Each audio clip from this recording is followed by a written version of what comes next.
সাধারণ মানুষ, মূর্খ জনতা এবং আমাদের আলেম জনতা, কওমি অঙ্গনের আলেম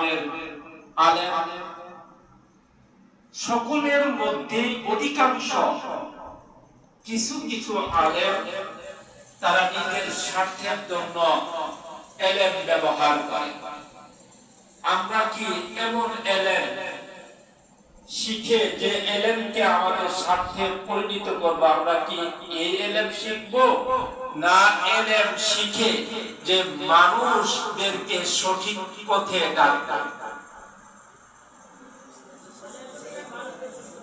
মানুষদেরকে সঠিক পথ দেখাবো আমার এলেমে পাওয়ার দিয়ে?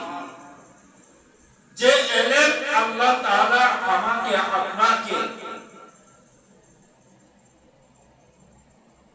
শিক্ষা নিতে বললেন, ইলমে দ্বীন অর্জন করা প্রত্যেক মানুষের জন্য ফরজ।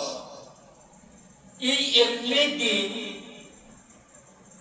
নিজেকে ইলমে দ্বীনী হিসাবে পরিচিত করে, ইলমে দ্বীনের একজন আলেম পণ্ডিত হিসাবে পরিচিত করে সেই ইলমকে আমরা ব্যবহার করতেছি আমাদের স্বার্থের জন্য। দেখেন একবার চিন্তা করে যে বর্তমান